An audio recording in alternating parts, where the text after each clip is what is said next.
تحریک آپ کے متعلق میں یہ بتا رہا تھا کہ خواتین کے لیے یہ بہت اچھی دوا ہے اور ہمیشہ ان کے کام آنے والی چیز ہے. خصوصاً بچے کی پیدائش کے بعد جو بھی کئی قسم کی الجھنیں پیدا ہو جاتی ہیں ان میں سب سے پہلے کالی کاپ کا دھیان ہونا چاہیے، خیال آنا چاہیے، کیونکہ کالی کاپ بالعموم بچے کی پیدائش سے تعلق رکھنے والی بعد میں پیدا ہونے والی الجھنوں کی بہت اچھی دوا ہے.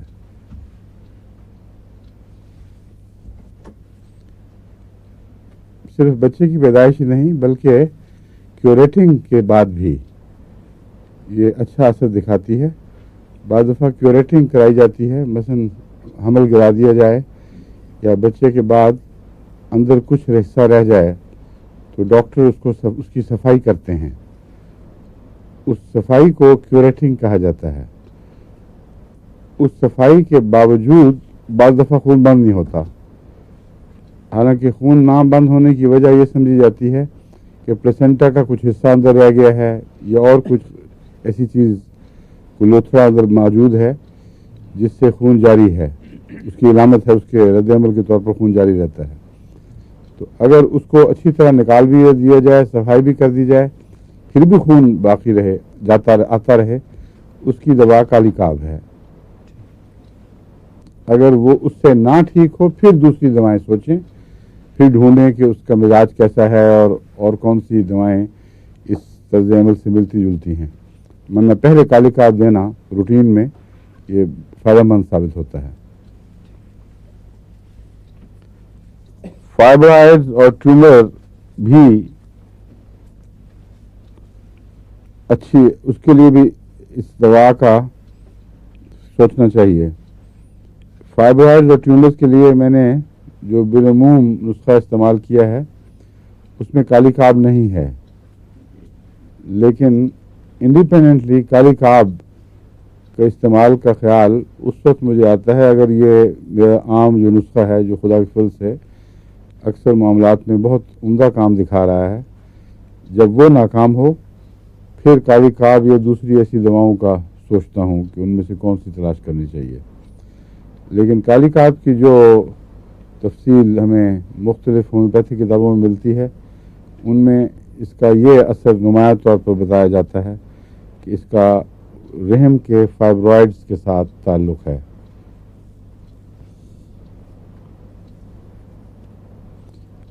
حمل کی الٹیاں بہت مشکل چیز ہے، بیماری ہے جو ٹھیک کرنے کے لحاظ سے، اور اس کے لیے جو تجربہ کار ہومیوپیتھ ہیں وہ کہتے ہیں کہ جب تک آپ اس کی کانسٹیٹیوشنل دوا نہیں ڈھونڈیں گے مریضہ کی، اس وقت تک عام متلی کی دوائیں کام نہیں کرتی، اور ایلوپیتھک میں بھی نہیں کرتی اور ہومیوپیتھک میں بھی نہیں کرتی. ایلوپیتھک میں بھی جو عام متلی کی دوائیں استعمال کراتے ہیں ان کے متعلق مجھے اکثر خواتین بتاتی ہیں کہ ہم بہت دوائیں کھا بیٹھی ہیں، کوئی کام نہیں کر رہی. تو اس کے لیے جو تجربہ کار ہومیوپیتھ ہیں وہ یہ کہتے ہیں کہ کانسٹیٹیوشنل ریمیڈی کی تلاش کرو. کانسٹیٹیوشنل ریمیڈی سے مراد ہے کہ متلی کی علامتیں وغیرہ سب بھول جاؤ اور مریضہ کے اپنا مزاج، اس کی بنیادی طبیعت اور دواؤں کے اعتبار سے جو مزاج بیان کیا جاتا ہے اس کی تلاش کرو.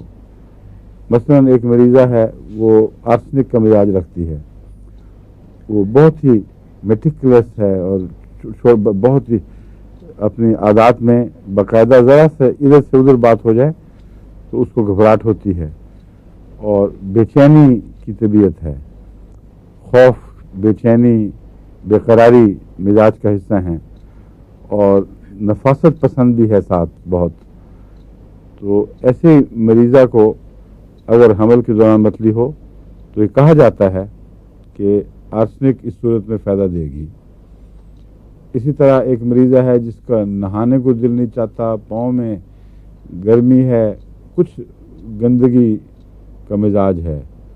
اگر نہ بھی ہو گندگی کا مزاج، بعض دفعہ نہیں ہوتا، لیکن پسینے میں بو ہے، پاؤں میں ہاتھوں میں پسینہ زیادہ یا جلن بہت، سر کی چوٹی پہ جلن اور جلدی بیماریوں کا رجحان اور نہانے سے گھبراہٹ ہوتی ہے، اگر گندگی کی وجہ سے نہیں تو پانی سے ویسے گھبراہٹ ہوتی ہے، ایک دفعہ نہا لیں تو وہ ٹھیک ٹھاک ہو جاتے ہیں۔ ایسے مریض کا مزاج سلفر کا مزاج ہے، اور اگر اس کا مزاج سلفر کا ہے مریضہ کا تو پھر سلفر کو فائدہ دینا چاہیے۔ درمیانی طاقت میں دیں گے آپ؟ میں تو اکثر 30 میں ہی استعمال کرتا ہوں یا پھر 200 میں، اس کے اندر ہی رہا ہوں، کبھی اونچا دے کے دیکھا نہیں، کیونکہ میں سمجھتا ہوں کہ بچے کے دوران اونچی دوائی دینا مناسب نہیں ہے، کیونکہ بعض دفعہ اس کے دیر پا اثرات ایسے پیدا ہو سکتے ہیں جو بچے کو نقصان پہنچائیں یا اس کے جو قدرتی عمل ہے اس میں دخل انداز ہو جائیں۔ اس لیے اصول یہی رہنا چاہیے کہ بچے کے وضع حمل کے دوران کم سے کم دوا دی جائے جو ضروری ہو، اور جس پر ہومیوپیتھ کو یہ یقین ہو کہ میرے تجربے میں آ چکی ہے، میں اس کے مزاج سے خوب شناسا ہوں اور لوگوں کو پہلے دے چکا ہوں اور اس کے فوائد اور امکانی مضرات سے واقف ہوں۔ اس اطمینان اور یقین کے بعد بے شک دیں، کوئی نقصان نہیں ہوتا بچے کو، لیکن اونچی پوٹینسی میں تجربے کرنا میرے نزدیک خطرناک ہے، اور اس سے جہاں تک ممکن ہو احتراز لازم ہے۔ حمل کے دوران الٹیوں کی دواؤں میں کالی کاب بھی لکھی ہوئی ہے، اس لیے وہ ٹینڈنسی والی بات دیکھیں گے۔